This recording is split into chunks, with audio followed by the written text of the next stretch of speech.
Chers amis, bonjour. Je suis dans un environnement qui n'est pas extrêmement campagnard. Je suis en direct du Havre à l'hôtel Éclos, comme le verbe éclore. Et chose très étrange, il y a des pies. On m'observe. Il y a des pies, figurez-vous, partout ici. Ce qui est quand même très bizarre. Il se passe des trucs étranges, quand même, je vais vous dire. Bon, enfin bref, cet après-midi, donc, il va y avoir des marches organisées un peu partout dans le monde. Alors moi, personnellement, je n'y serai pas, pour la simple raison que je ne peux pas matériellement y être. Je suis au Havre ce matin, et enfin, on est presque au milieu de la journée, là, je pense, hein. Oui, 11h42. Donc, j'ai bien travaillé ce matin, là, et voilà, quoi. Je serai avec vous par le cœur, déjà, il faut le savoir. Je penserai très fort à vous. J'étais en train de raconter avec la réceptionniste un truc qui m'est arrivé il y a quelques temps. Là. Vous allez voir, ça va vous faire réfléchir. Le hasard a fait que dans mon supermarché Aldi, où je fais mes courses régulièrement, il doit y avoir 6 ou 8 mois, il y avait un cactus qui était à vendre. Un cactus que je mets souvent derrière moi, d'ailleurs, sur certaines de mes vidéos. Donc c'est un cactus qui doit faire au moins 80 cm de haut, facile. Hein. Un truc assez gros quand même, hein, qui fait pas loin d'une dizaine de centimètres de diamètre, avec plusieurs ramifications. Enfin, moi j'adore toutes les plantes qui vivent dans des extrêmes comme ça. Le hasard a fait que le pot est tombé et la motte s'est cassée. J'ai réalisé qu'il n'y avait aucune racine, quoi. En fait, quasiment aucune racine. Et aucune pousse jeune non plus. Bref, moi, il m'en faut pas plus, dès l'instant qu'une plante est pas maligne, mais qu'elle est pas morte, je lui donne toutes ses chances. C'est ma nature qui veut ça, donc c'est pour ça que je fais plein de boutures, choses comme ça. Et donc j'ai replanté cette plante avec de la terre. J'ai dû faire comme d'habitude, c'est-à-dire casser des mottes d'autres plantes qui étaient mortes, que j'ai mélangées avec du sable, d'un peu de cendre, j'en sais rien, je sais plus du tout en fait. J'aurais-il que je l'ai rempoté et j'ai fait comme si j'avais rien vu. Voilà. Un monsieur passe. Je n'ai pas dit un ange passe. Un monsieur passe. Bref, donc j'ai nourri ce cactus normalement, comme s'il avait des superbes racines, etc. Et donc je l'arrosais pas trop parce que j'avais un petit peu peur. Je me suis dit si jamais il n'a pas de racines, il risque de pourrir. Donc j'y allais mollo quand même. Mais étant donné que je l'aimais énormément, alors je tiens à préciser que le même cactus trouvé dans une jardinerie, je pense que ça doit friser aux alentours des 50 €. Un truc comme ça, enfin je sais pas, j'ai pas vérifié, mais moi je l'avais payé 5 € à l'époque. Je l'avais payé le prix proportionnel aux racines qu'il avait en fait, et non pas proportionnel à l'allure qu'il avait. Toujours est-il que il y a une semaine et demie environ, je me suis rendu compte qu'il se passait un drôle de truc, figurez-vous. Il est en train de ressusciter. Enfin, il n'était pas mort, vous me direz. Il est en train de pousser. C'est la première fois que ça m'arrive. À ce point-là, quoi, je veux dire. Et donc, il a une pousse sur le sommet, toute vert tendre, il pousse, quoi. Il est reparti. Mais je suis fière, putain, vous savez pas à quel point je suis fière de mon cactus. Au niveau de la symbolique, excusez-moi, excuse du peu.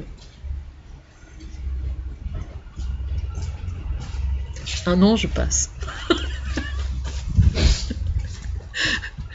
Il rigole le mec.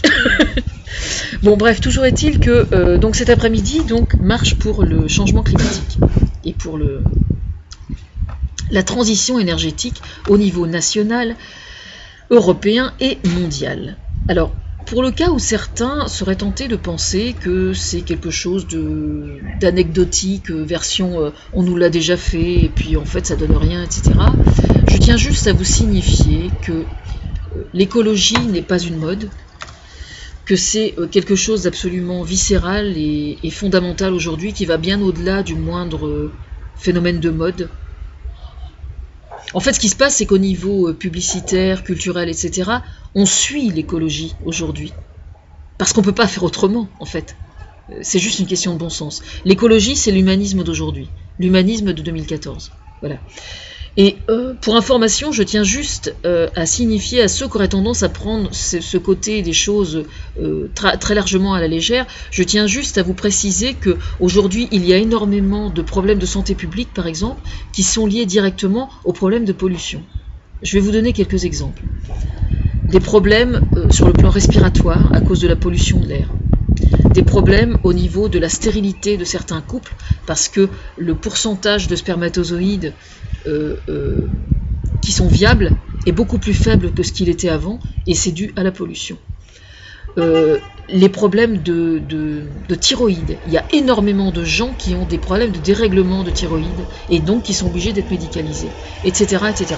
Il y a énormément de pathologies aujourd'hui qui n'ont pour seule et unique origine un problème de pollution.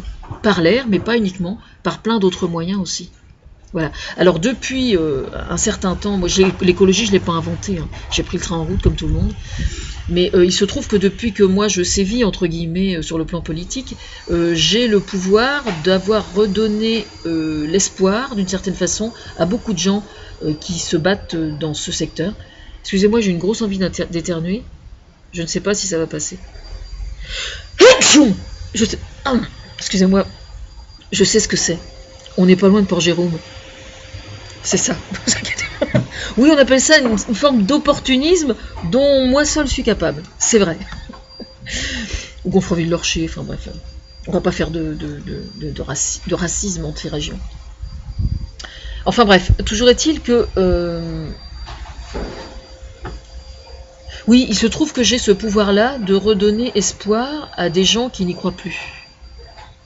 Pas seulement dans le domaine de l'écologie.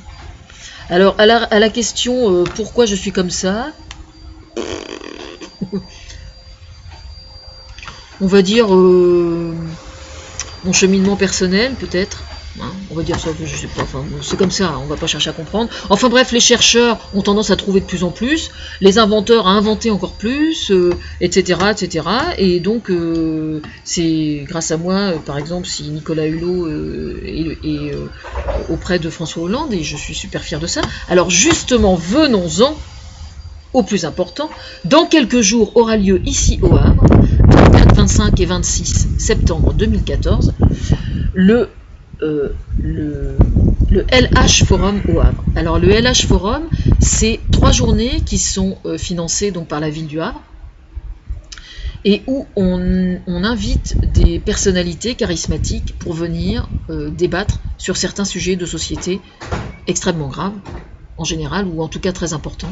Alors j'avais assisté déjà il y a quelques années, je me souviens plus si c'était l'année d'avant ou l'année, enfin en 2012 ou 2013, je sais plus exactement. Enfin bref, j'étais venue et j'avais rencontré Jean-Louis Etienne, qui avait pris le train avec moi. Le problème c'est que je l'ai vu à la fin au moment où je descendais du train, mais bon, on est allé de la gare au Dock 76 ensemble et on a pu discuter un petit peu. Et donc c'était super intéressant. Et donc cette année, figurez-vous, qui est-ce qui vient dans quelques jours? Nicolas Hulot et Hubert Reeves. Alors, il y a Alain Juppé, une des rares personnes encore fréquentables à l'UMP. En existe-t-il d'autres? Je ne sais pas. J'hésite, hein, personnellement. Comme disait ma petite sœur, ouh, j'ai du mal à quoi? Enfin bref, on va pas lui acheter de cailloux, hein, je vous promets. On va pas lui jeter de cailloux. Bon, moi j'y serai aussi. Hein. En fait, je suis inscrite depuis plusieurs jours déjà. Hein. Je suis inscrite depuis la fin de semaine. Et donc, je vais dormir ici. Éclos, du verbe éclore. 24 € la nuit, pas cher. Ils sont super gentils. Un petit déjeuner pantagruélique. Non, mais c'est vrai, c'est très sympa. On rencontre des étudiants, on rencontre un peu tout le monde. C'est vraiment bien, quoi. Moi, je m'installerai bien ici définitivement. Non mais c'est vrai, c'est bien. Il y a des tables à l'extérieur si on veut manger dehors, il y a un supermarché pas loin si on veut faire 3 courses, il y a un petit micro-ondes, si vous avez les crocs dans la journée, vous avez besoin d'un verre de jus d'orange, vous le file. Enfin c'est bien quoi, moi je me sens très bien ici. J'irai bien à domicile. Je rigole parce que les femmes de ménage elles se font de la gueule là. Oui mais je vous vois bien rigoler là-haut. Elle rigole parce qu'elle sait que je vais parler d'elle sur la vidéo. C'est des vicelards. Je sens une coalition. Là. Bon, sur ce, je vais vous laisser. Je vais aller potasser d'autres trucs. Voilà. Parce que j'ai plusieurs ouvrages sur le métier, comme d'habitude, quoi. Voilà, ma petite croix, ma petite croix, ma petite croix, ma petite croix. Bonne marche, hein. Alors, si jamais il pleut, n'oubliez pas le parapluie. Ça peut servir. Mais enfin, on peut aussi une bonne saucée, comme on dit chez nous. Une bonne saucée dans le pays de Caux.